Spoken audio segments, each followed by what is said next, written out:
Hello and welcome to today's mathematics class. In today's class, I will be providing solution to this beautiful Olympiad maths question. Okay, it's a quiz I posted some days ago on my pages. So let us look at the question. The question says, solve for the value of x so that x raised to power 9 equal to 3 raised to power x. So at this point, the base and the exponent are not consistent. So we don't just solve anyhow. We are going to apply some algebraic skills here and manipulation for us to be able to find the value of x. And one of the methods that always helps is the method of isomorphism.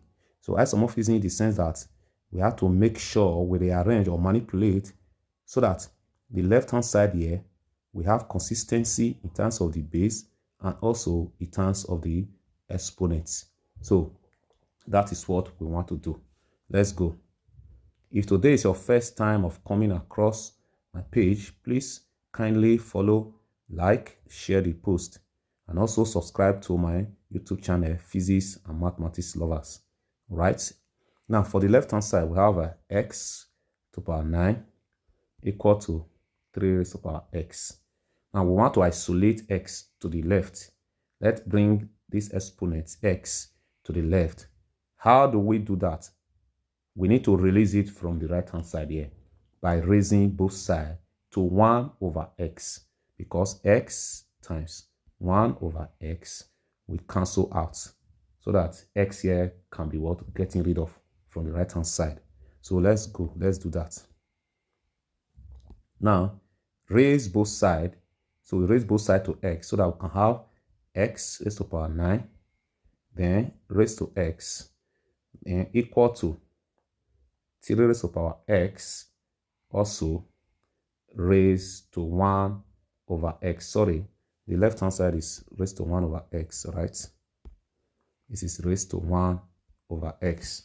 Now we can apply the law of indices where we have a raised to the power n, then to power n equal to a raised to the power n multiply n.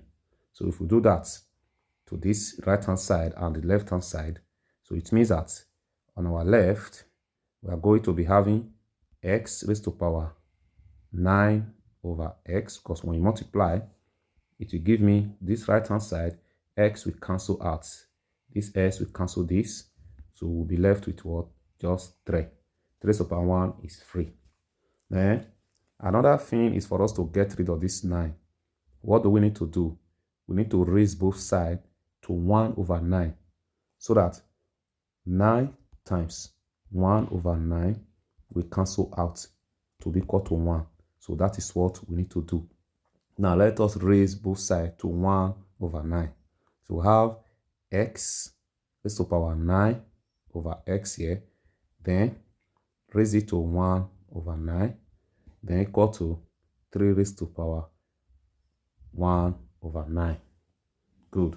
Now apply that same law of exponent. So this 9 will cancel out this 9, so that we can now have x raised to the power, because we are having 1 here, become 1 over x equal to 3 raised to the power 1 over 9. At this point, we cannot apply isomorphism because there is no consistency. So isomorphism is the sense that whatever we have on the left-hand side, for example, having a over a, then with the right-hand side, we can have another number. It could be number. So let's say 2 over 2. So isomorphism can only be applied like this. So there is consistency in the exponent. There is also consistency in the base. So it has to be the same. Both the base and the exponent has to be the same. Or sometimes if you have 1 over a, then to power 1 over a, let's say like this, then equal to, let's say 1 over 2, then to power 1 over 2. It has to be consistent this way. So if not, we cannot apply isomorphism. So that's why we need to carry out some algebraic manipulation so that we can have consistency in terms of the base and also in terms of the exponent. Now remember that 9 here can be multiplied to have 27. So I have 9 times 3 equal to 27. Okay. Then we can also have 3 raised to 3 equal to what? 27. So it then means that what? If I can be able to make my right hand side to have 27 raised to what? 1 over 27. So it will be consistent with this left hand side. So therefore, we can carry out manipulation so that we have 3 over 3. So when we multiply this, we'll then apply the law of indices. Then we can be able to carry out what we are looking for. Now, this is just your sense you need to apply here. Therefore, remember that when we are having multiplication, it means that we're having we're having fraction here. We don't cancel because we want to achieve something. Don't cancel out, all right?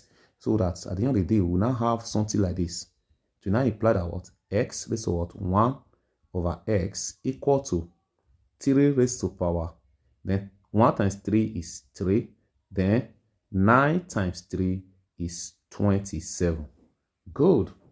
Now remember also that in indices, if I have a raised to power m, then n outside, it will become a raised to power m multiplying n.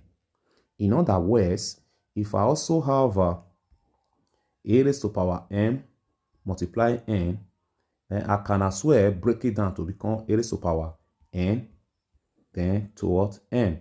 I can exchange the exponents. Now look at this right hand side of this equation. We know that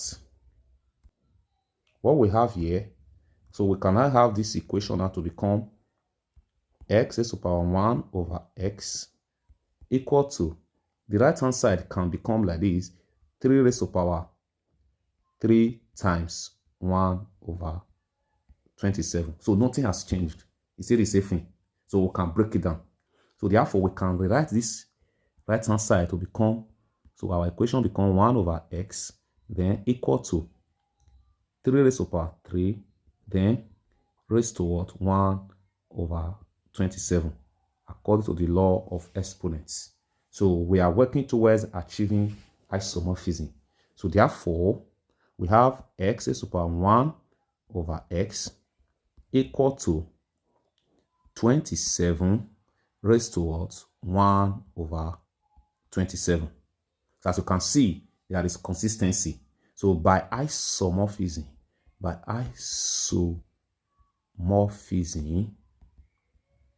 we now see that the base can be equated, okay? That is 27. Then we can also equate the exponents. So that means that 1 over x equal to what? 1 over 27, or simply just say x equal to what? 27. Because if you cross multiply here, we are still going to have x equal to what? 27. So this is our answer. I hope you understood this working. If that is correct, please help us to share this post so we can get to a greater number of people on this platform. Bye.